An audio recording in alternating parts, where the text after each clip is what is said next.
Okay, so I am going to try and deliver this to you via YouTube this time around and see if you guys all can't see the whole thing without it pausing or interrupting the buffering. So this is week 2. We're just going to go over what we went through last night in class. Last night we reviewed some of the selection tools that we had used the first night. We looked again at the history palette, and I think we also looked at the crop tool again. So what I want to do today is just review some of the new things that we had done last night. So in the toolbar over here, in the first class we had looked at the magic wand, and last night we looked at the quick selection tool. And in the options bar up here, the options are very similar to the magic wand in that you have basically a new selection, or you can add to or subtract from a selection. This additionally has one of the ways that it grabs information is by the size of it's like a brush. So a larger brush or a smaller brush is going to get more information. So in that menu also is the hardness, and a higher number is going to create high contrast or a very vivid clear line. A lower number is going to be fuzzy, and we looked at that last night. So I'm going to try and select my kid here with this brush at about 16 pixels, and I'm just going to click and hold, and look, with one click I got all of her jacket. Pretty amazing. I'm going to try and get some of her face just a little at a time. There's her hat, awesome, and the dangerous feet, and I'm just going to go with that. Now remember, you can use multiple tools for a selection, so I'm going to zoom in using the zoom tool down here on her feet, and if you'll recall I said I'd give you an F if you got sand here as well, and it looks like I have a couple areas that didn't do real well, but because I'm not going to be doing this for hours, I'm just going to take out this little piece here between her feet. And so you can do that with another tool. I'm not sure in this case that the quick select tool is the right tool to get inside of here, so I'm going to go up and use the lasso tool, and I'm going to want to choose the option subtract from selection. So I'm just going to draw up into this area here, and now that's subtracted from what was selected. And I am going to zoom back out, and I'm just going to pretend I have her perfectly. What we did last night was take the color out of the background there, and so image, adjustments, and desaturate will desaturate everything that is selected. And I can't do that right now because that would make her gray, or take the color out of her. So I need to select the inverse of this, which is select inverse, and then I can go to image, adjustments, and desaturate. So that's one of the things we did. And another thing we did last night was we used a blurring effect to make the foreground move forward a bit more and kind of make the background fade in the distance. And the tool we used for that was the filter, blur, and we use the Gaussian blur. So with the Gaussian blur, it gives you a little preview, and again you can make that background super fuzzy, which looks awful, or you can just change it just a bit so it just softens it a little bit, and click OK, and then Control D deselects everything, and now you've got the colored version of the kid there and the fuzzier grayscale background. Super cool, very effective. So that was one of the first things we did. Next, and I'm just going to use this same picture to show you, is we used the Navigator window. So to see the Navigator window, because by default it's not here in your panels, you go to Window and Navigator. And so this Navigator allows you to zoom in and then use the little red square to zoom around in the picture. You can either zoom way in or way out. To minimize that palette, you click on the little icons here, but what we did last night too was we floated the palette out here, and in the bottom right corner you can expand any one of the palettes. And so we did that. And additionally, I kind of messed around with this and made it all muddy, like all your stuff is all over the place, and you're wondering, like, how do I get back to where I was?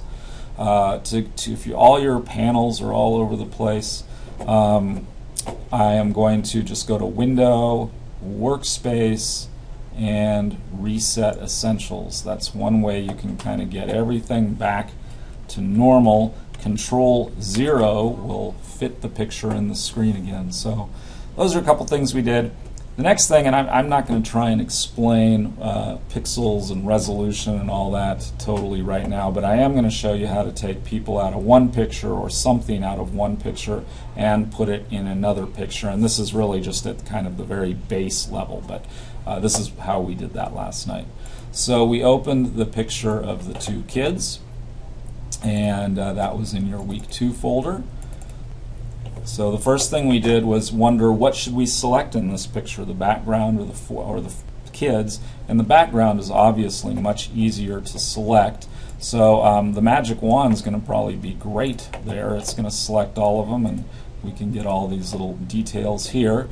And then we're going to that's the background, so we want to select the inverse of that. So select inverse, and now we have the students here. And Control-C on your keyboard, or you can go to Edit and Copy. Either way is going to copy those kids.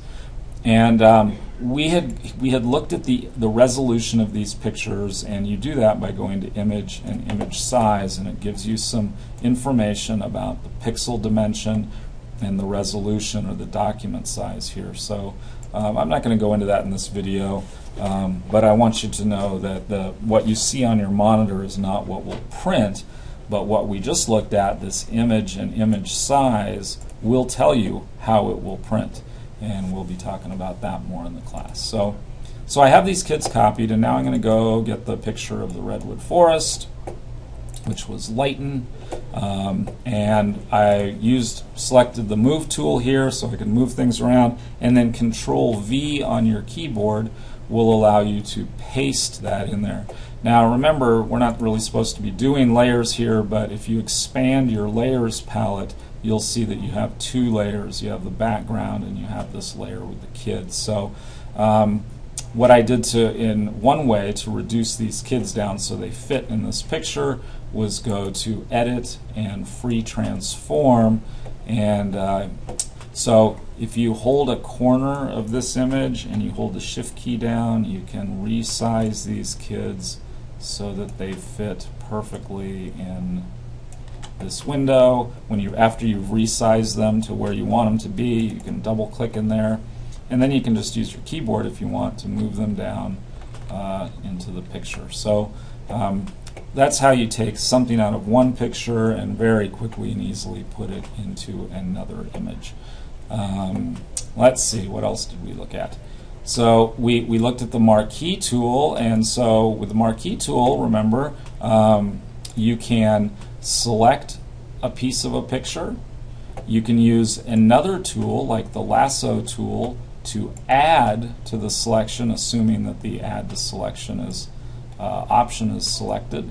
You can use the magic wand to then further add to that selection, or you could take away stuff by using any of the same tools. So let's see, we did that, and I think very quickly that was kind of about what we had done last night. So good class. Please just, well, we did the quick mask, right? So the quick mask, and we'll be working on this the whole time. The quick mask, remember, it turns what is masked red. So in the case of last night, I believe, I had my daughter selected, so I'll try and select her again here real quick. And look at that. This is the oh yikes, the quick selection tool here. I'm just going to use the lasso tool and kind of grab her out of here real quick. So I have my daughter selected, and when I click the quick mask, it's going to mask all the rest of this image in red. Uh-oh, hold on, I had the quick mask while I was doing that. Lame. And you know what? On my computer, I think I've changed the color of the quick mask. So there she is, and she's selected. I am going to, there we go. Yeah, I changed mine to blue.